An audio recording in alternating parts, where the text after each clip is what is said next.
खनावचन पुस्तक उड़ीसा के बहुत बहुमान्यता प्राप्त पुस्तक है और यहाँ पर ये इस पुस्तक में अति सरल सहज और कम शब्दों में खनावचन में 12 मीर के को देते हुए ये सूत्र मात्र 5 या 6 लाइन के अंदर बता दिया गया है कि अगर शनिदेव भिन्न एक घर से लेके जन्मस्थान लग्न से लेके द्वादश भाव में अगर स्थित होते हैं तो क्या क्या फलादेश होता है।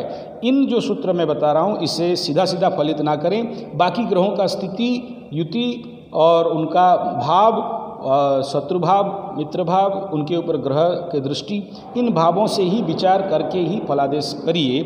लेकिन जब ग्रह सरलता सहजता से कहीं बैठते हैं शनिदेव तो उसका क्या फलादेश होता है, तो ये लीजिए खनावचन पुस्तक से आपके पास सूत्र। पहले उड़िया में कहूँगा, फिर हिंदी में मैं इसको उड़िया सूत्र को गान करके फिर हिंदी में आपके समक्ष इसको व्याख्यान करूँगा। शनि जन्मस्थाने प्राणीक शरीरे नाना कष्ट हुए जात, धन जन मन स्थिर हुई ताहार न मणे सत्ताहा को न मण सत्य, द्वितीय रे तेहू किछि उणा हुए कष्ट फल मध्य जानू, अल्प फल शुभ प्रकाशई शेष बेले तृतीय शुभ, चतुर्थ हुअन्ते शत्रु बुद्धि हुए चित्त को करे असंतोष, धन व्यय हुए पंचम शनि रे निश्चय हुए षष्ठे शुभ, सप्तम शनि रे सकल बेल रे प्राणी को दुख जे जात, अष्टम भाव रे महासुकृत भाव रे क्लेश उपुजे नियत, धन मान जन विनाश हुअन्ति नवमे शनि होइले, दशम रे शुभ फल मिली थाए एकादशे रहे भले, द्वादश रे पुणे बहुत संकट प्राण पीड़ा धन क्षय। इस प्रकार 12 भाव में सूत्र में बता दिया गया और मैं अभी इसको हिंदी में भाषांतर करना चाहूँगा। अगर शनिदेव जन्म स्थान पे लग्न पे अगर रहते हैं, शरीर में भिन्न भिन्न प्रकार के कष्ट और पीड़ा उनके जातक को प्राप्त होता है, और अगर द्वितीय भाव में होते हैं तो इससे थोड़ा सा कम जरूर होता है, लेकिन ऐसे व्यक्तियों को इनके बातों को कभी सत्य नहीं मानना चाहिए। इनका बातों में बहुत सारे झूठ रहता है, उनका बातों को प्रमाणित असत्य माना गया, सत्य नहीं माना गया।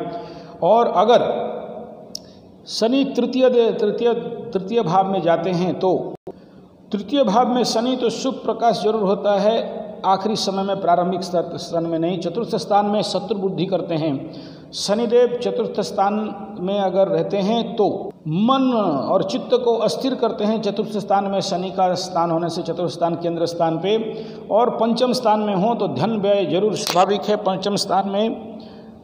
षष्ठम स्थान में शनि अपार शुभ देते हैं, शत्रु नाश करने का स्थान है, रोग रिपु ऋण का स्थान है। शनि जहाँ बैठते हैं जरूर वहाँ वर्धित होता है, परंतु षष्ठ स्थान पे रहने से जातक के लिए अति शुभ है। सप्तम स्थान पे शनि रहते हैं तो हर समय हर प्रकार के दुख कष्ट पीड़ा उनको प्राप्त होता है।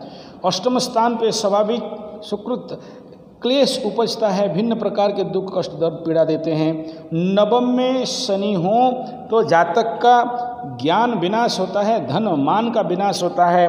और नवम का शनि हो तो जहाँ बैठते हैं वहाँ नवम स्थान धर्म का स्थान है, धर्म का भी विकास कराते हैं, साधना का भी विकास करवाते हैं, और लेकिन मान सम्मान का नाश दिखाई देता है। दसम स्थान पे शुभ फल मिलता है। एकादश में होने से, एकादश भाव में अगर रहते हैं तो अति उत्तम फल प्राप्त करते हैं। द्वादश भाव में होने से बहुत प्रकार के संकट, प्राण पीड़ा, धन क्षय द्वादश भाव में शनिदेव बैठने से देते हैं। तो ये रहा द्वादश भाव में शनि का फलादेश। अति सरल सहज मात्र 3 से 4 मिनट के अंदर इन सूत्रों में बता दिया गया है। और ये सटीक और सूत्राकार और बिंदुत्वात्मक, मैं इससे आगे चल के दूसरा वीडियो में इसका पूरा व्याख्यान दूंगा। इन सूत्रों से कैसे और दूसरा सूत्र निकालेंगे और इसको एक्सप्लेनेशन करेंगे इन भिन्न भिन्न भावों में शनि का रहने से। आपको अगर वीडियो अच्छा लगा तो लाइक शेयर कमेंट जरूर करिए और हमारा यूट्यूब चैनल को सब्सक्राइब करिए। नमस्कार।